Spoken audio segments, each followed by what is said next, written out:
señor Higuines, señor Max Hernández y miembros de los integrantes del Acuerdo Nacional. No sé si nos escuchan bien.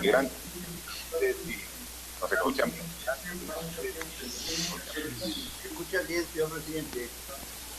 Muy bien, muchas gracias. Mire, aquí estamos con parte del Consejo de Ministros, aquí donde funcionaba hace algún tiempo el COEN nacional, aquí en el primer piso del Ministerio de Defensa, donde tenemos instalaciones adecuadas para podernos conectar con todos los miembros de manera simultánea por Zoom del Foro del Acuerdo Nacional. Para nosotros va a ser una reunión muy importante, dado que vamos a poder escuchar directamente de todos los miembros del Acuerdo Nacional sus comentarios, sus recomendaciones, sus aportes y sugerencias para que puedan ser implementadas en esta etapa tan difícil del quehacer nacional y mundial, ¿no?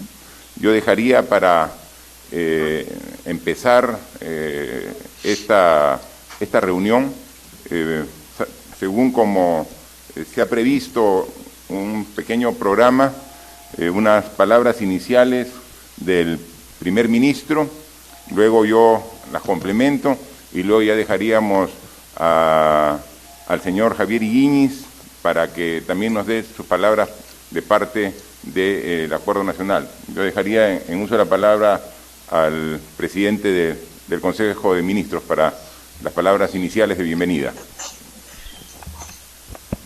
Sí. Gracias, señor presidente. En primera instancia, mi saludo fraterno a todos los integrantes del Acuerdo Nacional. No es usual este tipo de comunicaciones a través de una conferencia virtual.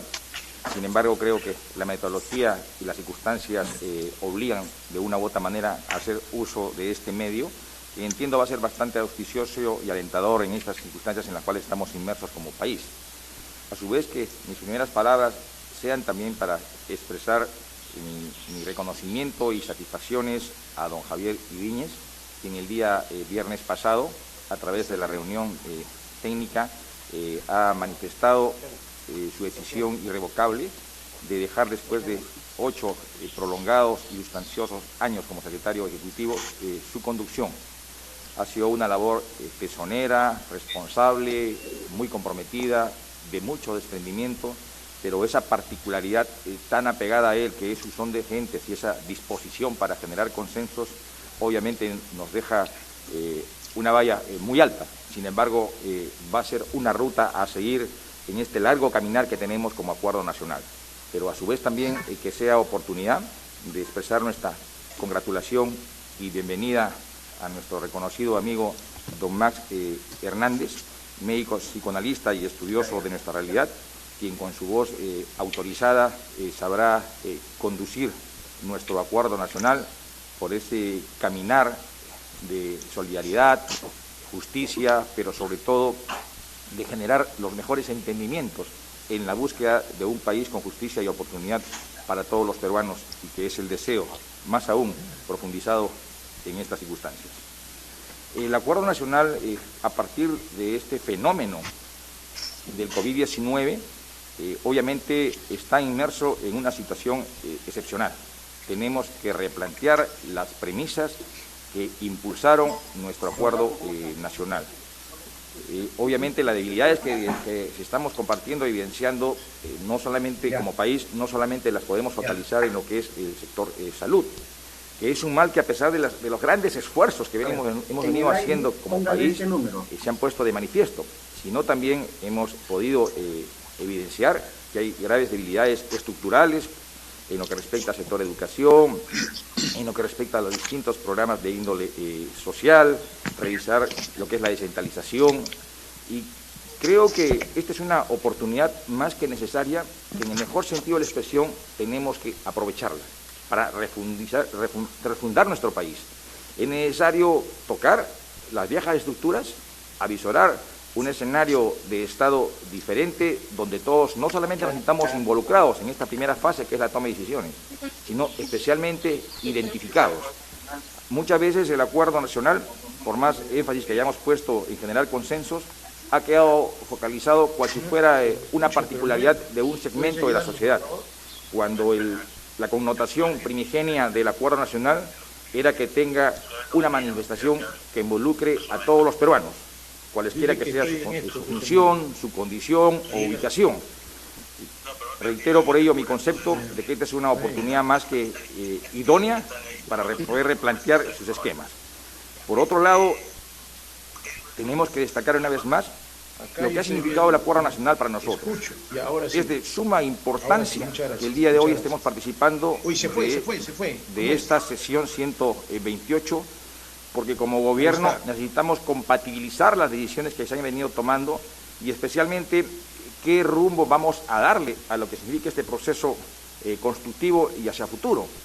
Hemos tomado decisiones, obviamente las circunstancias así lo exigían, para unos bastante beneficiosas, para otros sujetas seguramente a un nivel de observación, pero de ninguna manera en estas decisiones ha impregnado algún criterio subjetivo, más sí un ratificado compromiso de velar por el bienestar y especialmente la salud de todos los peruanos.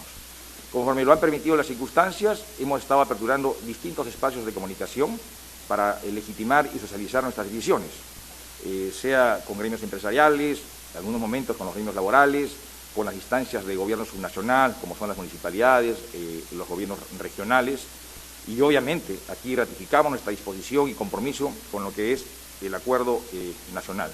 Una vez más, como gobierno y a instancia del señor presidente, reitero nuestra satisfacción de poder compartir esta jornada de trabajo. Buen día para todos ustedes.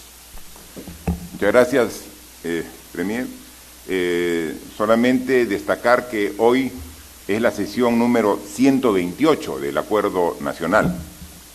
Y recordar que la anterior, la sesión 127, se llevó a cabo el 17 de diciembre del año pasado, 2019.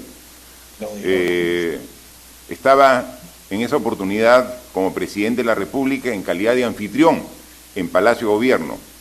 Y el tema que discutimos y analizamos en esa oportunidad fue de suma importancia. Fue un informe de Naciones Unidas sobre el índice de desarrollo humano en el Perú.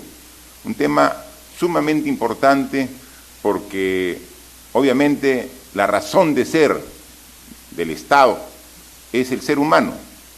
La razón de ser de las instituciones, de las autoridades, es trabajar en beneficio de un desarrollo humano.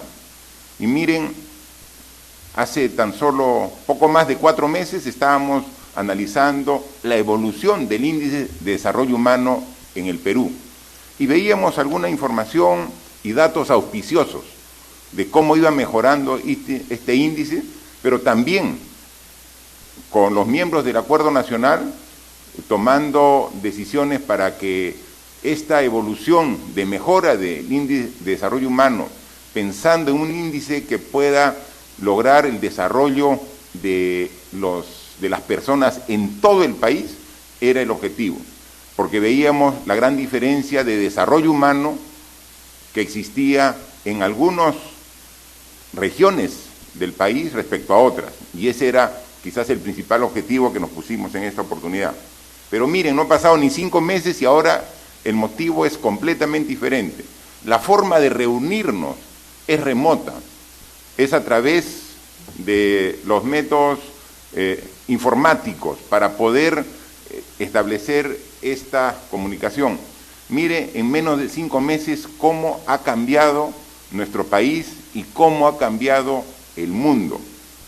Estamos viviendo una pandemia que afecta a más de 200 países del mundo, que a la fecha ya ha infectado a más de 3,5 millones de personas y que ha generado más de 250,000 muertos alrededor del planeta, y que nos lleva a una forma de relacionarlos completamente diferente.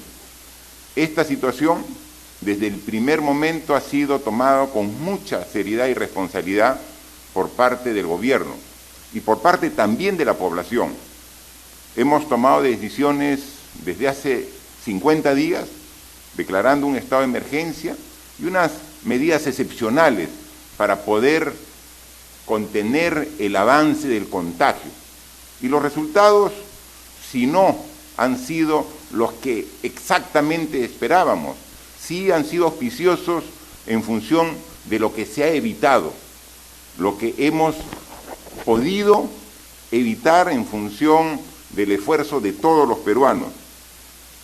Esta no solamente es una crisis de la salud, no es una crisis sanitaria. Lo que estamos viviendo es una crisis social y una crisis económica sin precedentes en el Perú y en el mundo. Las comparaciones con situaciones similares del pasado nos remontan a siglos anteriores y todavía, incluso, el efecto real no lo tenemos dimensionado en toda su magnitud porque estamos todavía en pleno proceso de esta crisis. Solamente vamos a salir adelante con decisión, con firmeza y con unidad de todos los peruanos. Y por eso tiene mucha significación esta reunión.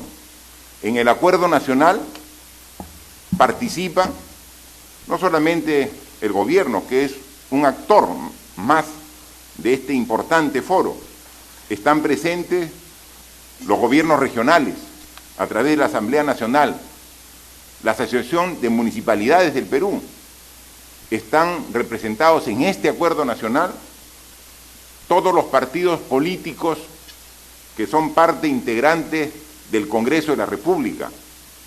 Como parte de la sociedad civil está el Concilio Nacional Evangélico, está la Confederación General de Trabajadores del Perú, está también los empresarios a través de la Confederación Nacional de Instituciones Empresariales Privadas, la Conferencia Episcopal Peruana, el Consejo Nacional de Decano de los Colegios Profesionales, la Coordinadora Nacional de Frentes Regionales, la Mesa de Concertación para la Lucha contra la Pobreza, la Plataforma Agraria de Consenso para el Relanzamiento del Agro Peruano, la Sociedad Nacional de Industrias. Es decir, tenemos en este foro una representación de la sociedad, de la población de nuestro país, y en consecuencia va a ser sumamente importante recibir los aportes y comentarios. Desde el inicio hemos hecho un esfuerzo de diálogo, hemos tenido reuniones permanentes en varias oportunidades con el Consejo de Estado, donde están los poderes y las instituciones autónomas, con los gobiernos regionales. Ayer tuvimos una reunión con la directiva de la Asociación de Municipalidades del Perú y adicionalmente hemos estado dando cuenta permanente de todas y cada una de nuestras acciones a través de los medios de comunicación a la población, al pueblo peruano. Todas las semanas y muchas de estas semanas, a diario, hemos informado de las acciones que íbamos tomando y de los resultados que iban dando estas acciones. Dado que es una situación extraordinaria, nos ha motivado que tomemos decisiones de carácter económico y social sumamente importantes que compromete más del 12% del PBI nacional para atender esta situación tan importante. En consecuencia, estamos en una situación extraordinaria que reclama del Perú en su conjunto, población, sociedad civil e instituciones, respuestas extraordinarias para poder salir de esta situación con el menor daño y efecto posible en las personas. Así que yo dejo a los miembros del Acuerdo Nacional para que también poder escuchar. Nosotros por parte de aquí del gobierno tenemos una presentación de las medidas que se han tomado respecto a la situación económica, pero yo dejaría en la palabra al señor Javier Higuíñez para que conduzca esta reunión del Foro del Acuerdo Nacional. Señor Higuíñez, con gusto lo escuchamos. Gracias, buenos días, señor presidente del gabinete, demás ministros y miembros del Acuerdo Nacional, que estamos distribuidos en distintos lugares locales, domicilios, en este momento en el país, tratando de colaborar con el esfuerzo en la dirección de minimizar el impacto de este COVID-19 y que nos lleva a experimentar, como ahora estamos haciendo, maneras de reunirnos y que tenemos que ir domesticando y haciéndolas útiles. Muchas gracias, señor presidente y señor presidente del gabinete. Saludo también entonces a los ministros, no sé cuáles están finalmente porque en las pantallas no se ve con toda seguridad, pero los menciono en general para no cometer errores. Doy la bienvenida, como suele ser usual en estas sesiones, a los nuevos representantes de la Asamblea Nacional de Gobiernos Regionales, a su presidente, señor Servando García, gobernador de Piura, y a su vicepresidente, señor Juan Manuel Alvarado, gobernador de Guanajuato. También nuevos representantes de Alianza para el Progreso, el congresista Luis Valdés, y del Frente Amplio, el señor Jorge Aparcana. Hoy nos acompañan por primera vez los partidos políticos recientemente incorporados al Acuerdo Nacional. FREPAP, representado por los señores Wilfredo Tenorio y Jesús López, Partido Morado, representado por el congresista Francisco Sagasti, el señor Rodolfo Pérez, y Podemos Perú, representado por el señor Enrique Wong. Además, se incorporará al acuerdo el partido Somos Perú, representado por el congresista Guillermo Aliaga. Estoy seguro que estoy dejando de lado a algunos invitados especiales y particulares que en esta oportunidad están con nosotros, pero pido disculpas por hacerlo. Hoy tratamos un tema que afecta al mundo entero y contamos con la participación de los representantes del PNUD, también con ellos, los señores Igor Garafuli y María del Carmen Sacasa. Entro a la exposición central, que espero será muy breve, pero es una especie de memoria y agradecimientos que corresponde con el momento que vivimos, pero sobre todo con la transición dentro del propio Acuerdo Nacional. Señores miembros del Acuerdo Nacional, como ven, voy a leer el texto. Me toca presentar en esta sesión 128 del Foro del Acuerdo Nacional una brevísima memoria de nuestro trabajo en el último tiempo y expresar mi agradecimiento a quienes han hecho realidad una valiosa experiencia de diálogo y consenso. Hemos asignado unos breves minutos para ello, pues una versión virtual les será distribuida próximamente. En cuanto a lo realizado en el foro, deseo empezar destacando las políticas de Estado aprobadas por unanimidad en la última década. No es del todo raro que, tras haber bregado para darle contenido a una agenda que las circunstancias pusieron en manos del Acuerdo Nacional para su deliberación, encontráramos cierto hilván que une sus componentes. Algo así me parece que sucedió en este caso con las políticas consensuadas en la década anterior, que reflejan aspectos medulares de toda enraizada mirada de la nación. Como decía el intelectual puneño Emilio Romero hace casi 90 años, tierra, agua y humanidad son las bases de la vida de la nación. Y son estos elementos justamente los que encontramos en las políticas de Estado 33 sobre recursos hídricos y 34 sobre ordenamiento y gestión territorial. Ambas fueron consensuadas luego de prolongadísimos diálogos y eran asuntos que además estaban en la agenda de la discusión pública y eran fuente de conflictividad en el país. Un año costó llegar a las aproximadamente 2 páginas de cada una de estas políticas. Las discrepancias originales no eran pocas. No debe ser tampoco casual que ante el aislamiento, antes del aislamiento social que soportamos y de la modalidad virtual en educación, aprobáramos la política de Estado 35 sobre digitalización y sociedad del conocimiento. La humanidad de hoy requiere incorporarse en esa sociedad. Añadamos al aspecto humanizador de la vida que el foro impulsa el recuerdo de que tras una huelga de 150 días aceptamos la responsabilidad de elaborar los objetivos y diversos aspectos de una reforma de salud que fue aprobado por todos los gremios, partidos y representantes de las autoridades gubernamentales. Hoy, en plena pandemia, Su urgencia clama a gritos un sitio en la agenda nacional. También son urgentes los objetivos desatendidos por largo tiempo de llegar al 6% del PIB en educación y el mínimo de 18% del producto en recaudación tributaria. Claro está que vivimos otro momento en el país y que no hay retorno, pero las bases de la vida de la nación han sido consideradas por el Acuerdo Nacional y pueden ser parte de una nueva construcción apoyada en la tierra, el agua y la humanidad de sus gentes. Pero el Acuerdo Nacional es ante todo un foro. Los extremos del espectro político e ideológico del país han atendido en buenos términos las convocatorias a escuchar y ser escuchados en este clima de discreción sin publicidad en el que ocurren las deliberaciones. Los logros han sido, como debe ser a mi juicio, intangibles y han permitido despejar dudas y descartar animadversiones personales entre dirigentes, incluso aunque hubiera en curso medidas de lucha en las calles contraponiendo los intereses de unos y otros. Los agradecimientos requerirían mucho más tiempo. Deseo dejar constancia de estar recogiendo personalmente un legado de quienes me han inspirado en la labor política. Me refiero a los siempre acogedores Gustavo Mome, Alfonso Barrantes y Henry Piz. En ese orden, los bocaditos de chifa, las lentejas sin pisco especial servían para resistir largas reuniones. Espero haber prolongado su bonomía, así como el cultivo del diálogo y de los acuerdos.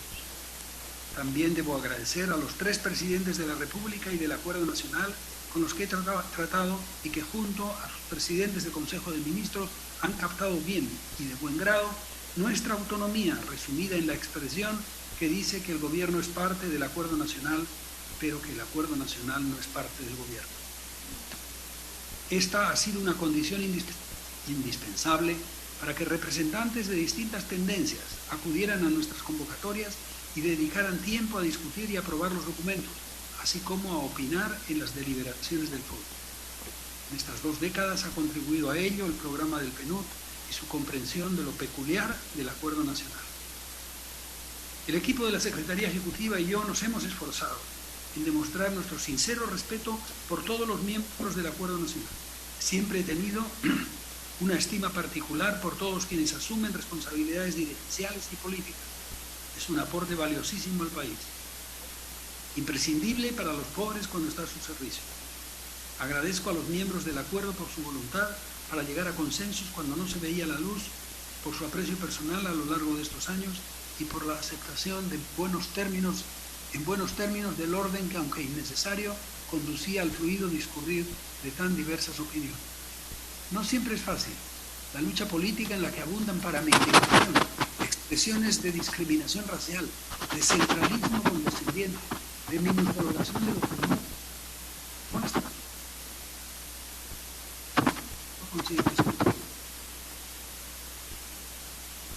Siempre me ha parecido certera la tesis de que las distancias mayores en el Perú no son las geográficas, sino las que hay literalmente entre espíritu y espíritu. La presencia del pueblo y del caserío en la deliberación pública y en los medios de comunicación todavía es poca. Cuesta confiar en el lejano, aunque nos estremezca y enternece la vida que extraña la falta de noticias del hijo migrante presentada maravillosamente en nuestra premiada Huayna Pacha. Cuando hay cercanía humana y confianza, la mejor manera de llegar lejos es no tener que ir.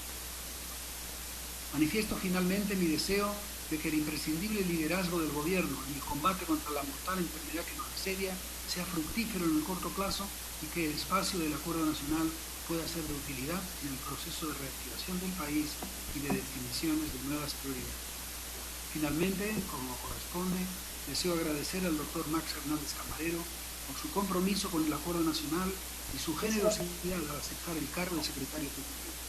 Antes de la cuarentena pude conversar persona por persona con prácticamente todos los representantes de las organizaciones miembros y el consenso fue total.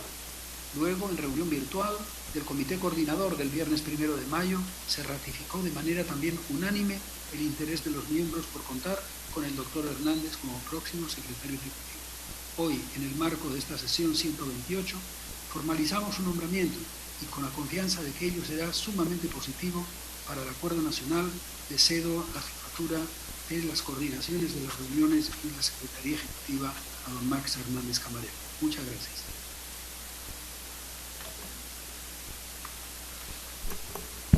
Muchas gracias, señor Guiguíñez. Gracias a usted por todo el trabajo desplegado en todo este tiempo y creo que manifiesto no solamente el sentir personal o del gobierno, sino el sentir de todos los integrantes del Acuerdo Nacional por este trabajo desinteresado de entrega que ha tenido en estos 8 años a cargo de la dirección ejecutiva del Acuerdo Nacional. Muchas gracias y estamos seguros que usted va a seguir contribuyendo con el país y con su desarrollo, ¿no? Así que, como usted bien lo ha dicho, se le aposta al doctor Max Hernández y lo escuchamos al doctor Hernández. Gracias.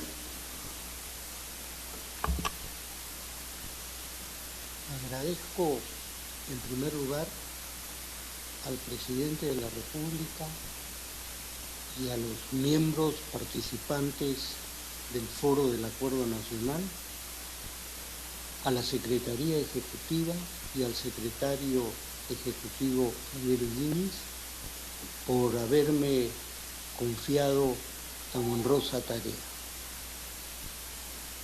Creo, señor presidente, que al haber usted convocado al Acuerdo Nacional con un tema de inmensa urgencia,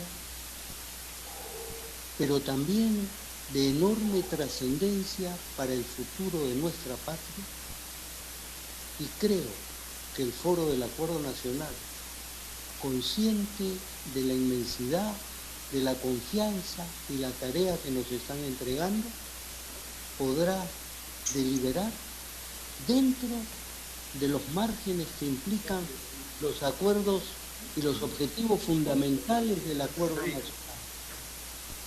Es decir, la democracia y el Estado de Derecho, la equidad y la justicia social, la productividad responsable y las reformas hacia un Estado eficiente en lucha contra la corrupción.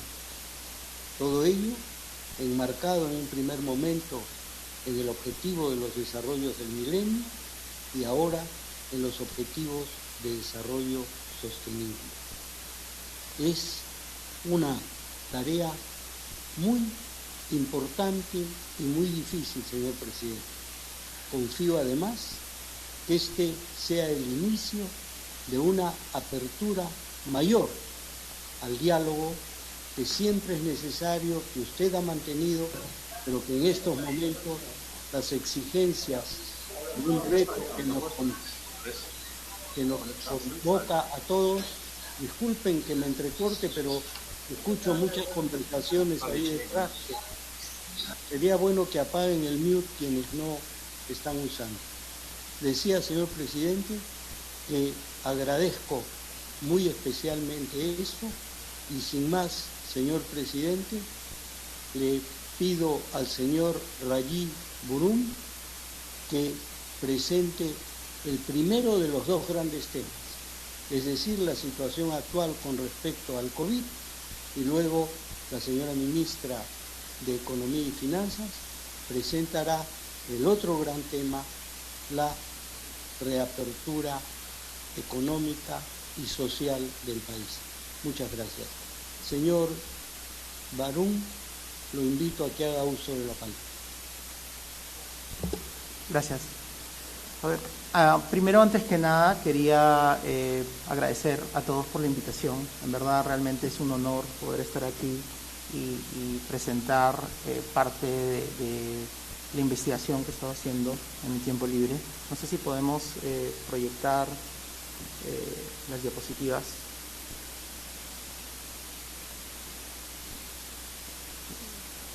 Perfecto, desde el comienzo. Gracias.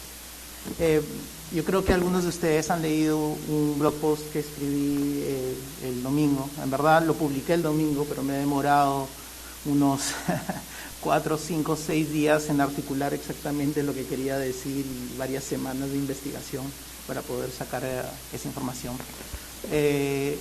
Lo que me gustaría decir antes que nada es que yo soy científico en computación, entonces sería ridículo que vaya a hablar de metodologías económicas o la ministra de Economía, o metodologías de cómo es que tenemos que manejar esta situación al ministro de Salud.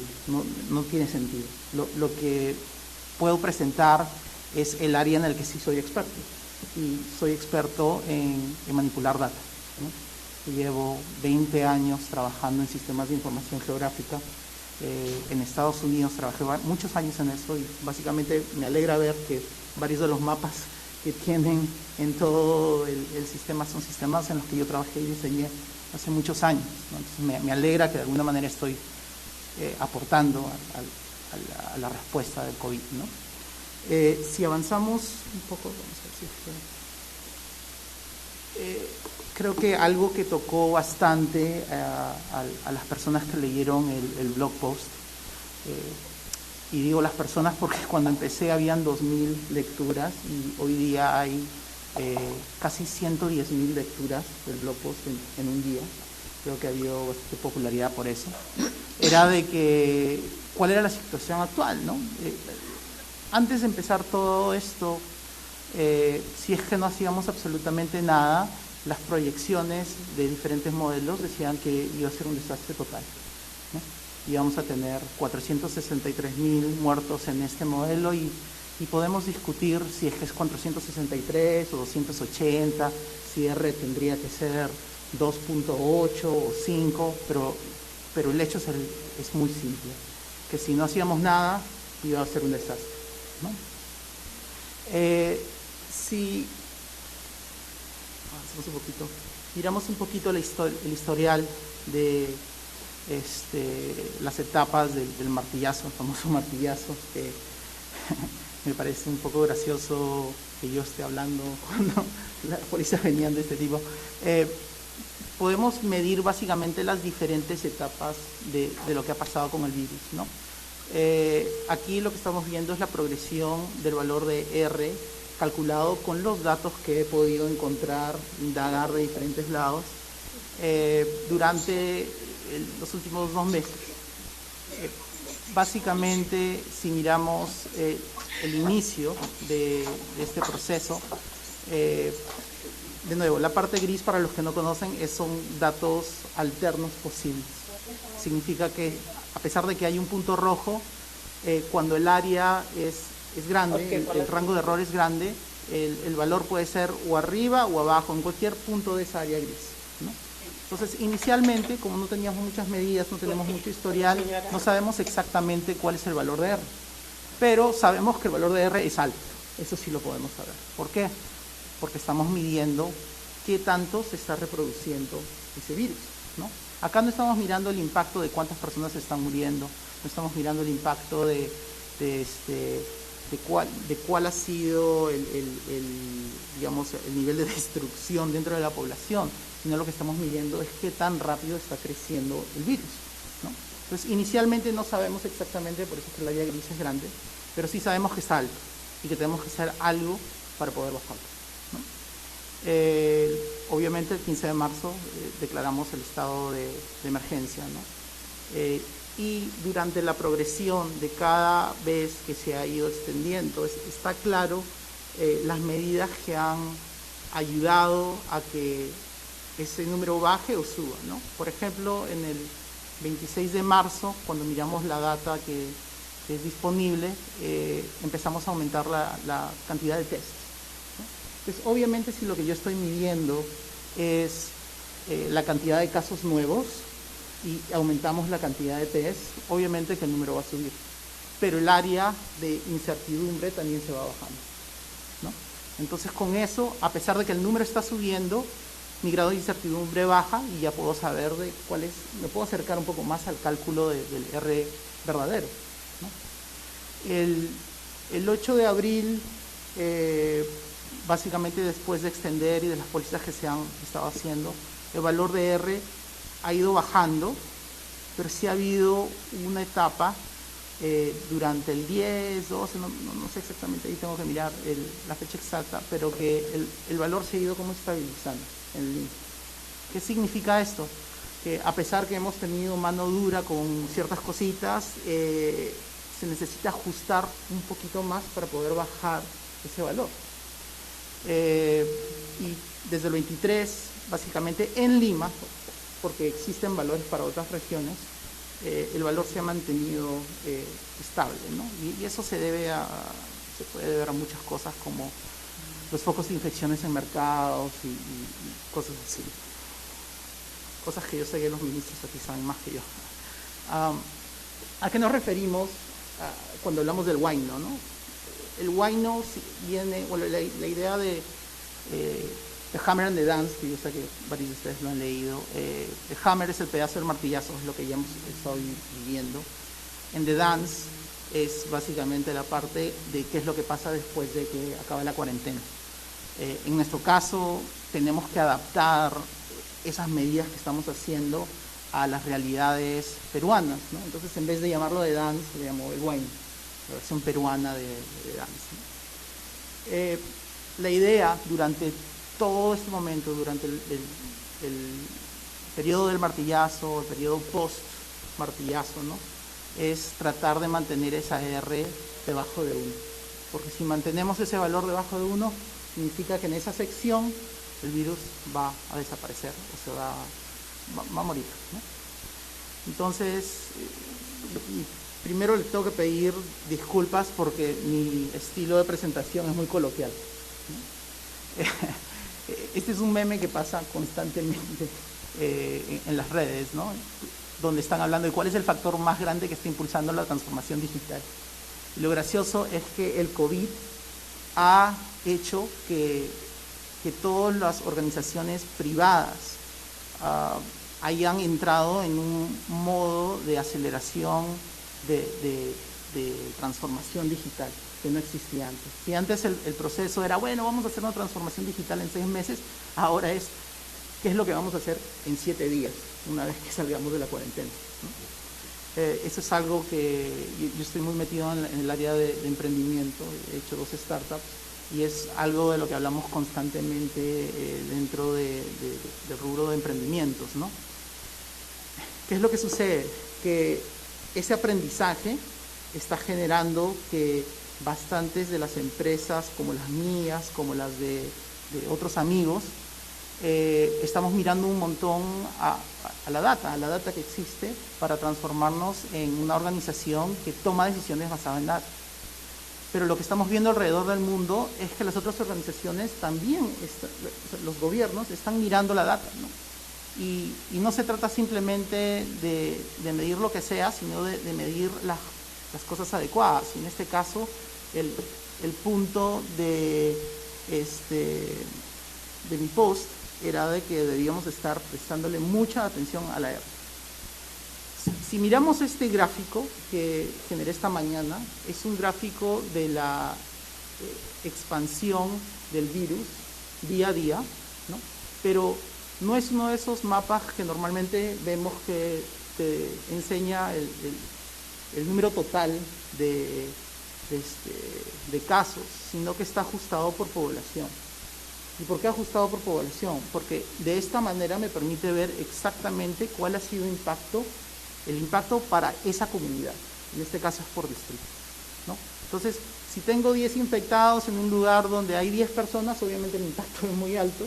Si tengo 10 infectados en el lado donde hay 10 millones de personas, entonces el impacto es muy bajo, ¿no? Tenemos que ajustar esas medidas para saber exactamente en dónde tenemos que poner la atención, ¿no? Ahora, en ciencias de computación, el área que conozco yo muy bien, tenemos un concepto que se llama garbage in, garbage out. Eso significa que si yo creo un modelo súper sofisticado y la data que le meto es garbage, es basura, entonces el output de ese modelo va a ser vacío. Y lo interesante de data en general es que la data nunca está limpia. Entonces, lo que tenemos que hacer es, en el caso de modelar o de enseñar data, tenemos que pasarlo por un filtro para limpiar. Entonces, ¿a qué me refiero con esto? Este es un ejemplo clarísimo. Este es el cálculo de R hecho con datos públicos, la progresión de R día a día, ¿no? hechos con datos públicos en los distritos. Ahora, ojo, no estoy midiendo el impacto, estoy midiendo el crecimiento de esta pandemia, ¿no? Y acá hay un punto importante, ¿no? En el último slide, si miramos esta imagen de acá, es el resultado final. El punto rojo me enseña las áreas donde R son más grandes. Pero hay algo que muchas personas y muchos científicos en redes sociales me preguntan, ¿no? Que es básicamente, oye, ¿por qué el R de San Isidro es tan grande y el R de Villa El Salvador es tan bajo? No tiene sentido. La gente en San Isidro está encerrada y básicamente no hay un crecimiento de esto, y en Villa El Salvador, donde tenemos más casos, el R está más bajo. Y la respuesta a esto es muy interesante, vienen de los datos que encontramos. Si yo miro la progresión de la cantidad de casos nuevos en Villa El Salvador, no sé si es suficientemente grande, pero hay números que van 0, 0, 0, 1, 2, 4, 5, y si miramos el último pedazo, 22, 19, 10, 22, 21, 45, hay un crecimiento normal en la data. No están aumentando los datos, están aumentando los números de casos. Pero si miramos el caso de San Isidro, estamos en 0, 0, 0, 0, 1, 1, 1, 2, 1, 1, 1, y de repente un día 99. Y la pregunta es, ¿qué es lo que pasó? ¿Qué es lo que pasó? ¿Aumentamos test? ¿No estábamos haciendo test? O tal vez estamos utilizando otra metodología de test que me está causando que la cantidad de nuevos casos esté aumentando. Y básicamente esa es la pregunta, ¿no? O sea, han habido cambios y normalmente si habría data, nosotros podríamos responder a esto, ¿no? Pero en este caso no hay suficiente data. Y sin data, por más que hayan científicos por todos lados que pueden contribuir a esto, no se puede hacer nada, ¿no? Entonces, un pedido que sí hago ahí es de mirar cómo es que podemos compartir un poquito esta información, ¿no? Información que es realmente de interés público para que la comunidad de científicos puedan crear estos modelos y compartir y ayudar al gobierno en este tipo de cosas, ¿no? En fin, este es agarrando los datos y ordenándolos, ¿no? Y los términos de confianza. Esto me dice que los primeros 5 o 6 distritos puedo confiar el valor de R, y después de eso los datos están subiendo y bajando, no tienen mucho sentido. Podemos tomar más detalles. De nuevo, existen procesos que se están utilizando para transformar a una organización de que sea de data driven, ¿no? Pero eso no es simplemente para el gobierno privado, ¿no? O sea, si miramos el plan de estrategia estadounidense de cómo es que ellos manejan data y cómo es que comparten data, hay un documento que lo pongo ahí que es muy listado con la estrategia completa gubernamental de cómo se tiene que tratar data en Estados Unidos, pero cuando comparamos eso básicamente con nuestras organizaciones locales, y lo digo de varios amigos y en fin, ¿no? Amigos científicos, el problema principal que tenemos es que aún así dentro de las organizaciones no se comparte esa información. Entonces, por ejemplo, ¿no? si el ministerio, yo tengo muchos amigos en el Ministerio de Defensa, y ellos necesitan data del Ministerio de Salud, conseguir esa data es muy, muy difícil, ¿no? Y viceversa también. Entonces, ¿qué es lo que está sucediendo con eso? De que estos tipos de diagramas, estos tipos de análisis no se pueden hacer, ¿no? Entonces, es un pedido que creo me gustaría enseñarles 2 ejemplos de cosas que se pueden hacer cuando la data se comparte. El primero es el tema de contact tracing, ¿no? El aplicativo de Perú en tus manos yo pienso que va a ser clave para la respuesta que vamos a tener durante el WAIN, ¿no? ¿Y por qué?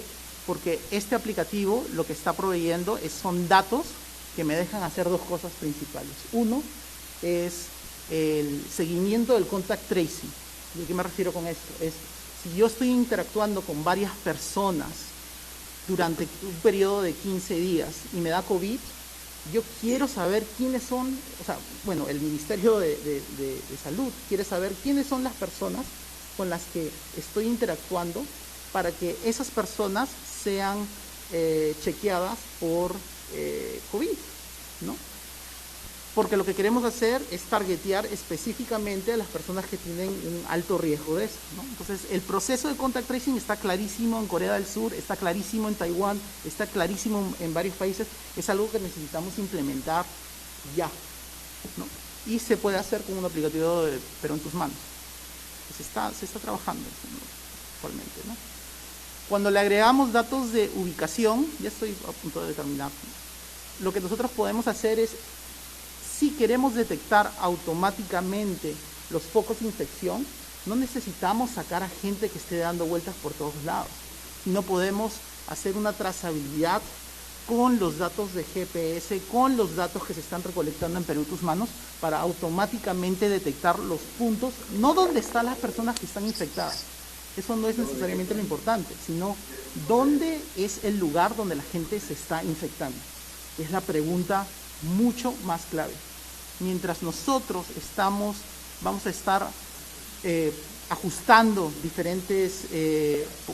implementando diferentes restricciones, lo que va a suceder es que estos focos de infección van a tener que ser targeteados con mucho más precisión de lo que se está haciendo, de lo que se puede hacer sin tecnología, ¿no? El segundo ejemplo y el último ejemplo que voy a dar es la detección automática de aglomeraciones. Con dispositivos como Perú en tus manos, lo que puedes hacer es escuchar a otros dispositivos cercanos, detectar dónde es que existen aglomeraciones de 30 o 40 personas y mandar una alerta automática a las autoridades para que puedan acercarse y decir, ¿sabes qué? Mira, no sé qué es lo que está pasando, no sé exactamente quiénes son porque se necesita mantener privacidad para eso, pero sí te puedo decir que en este lugar existe demasiadas aglomeraciones. La gente se está acercando a más de 10 metros, están todos cerca a 5 metros, por favor, manden las fuerzas del orden para tratar de poner, digamos, una restricción a eso, ¿no? Si son 30 personas, 20 personas, 50 personas, eso no importa, se puede configurar, pero la idea de tener una detección automática de aglomeraciones sí me parece importante, ¿no?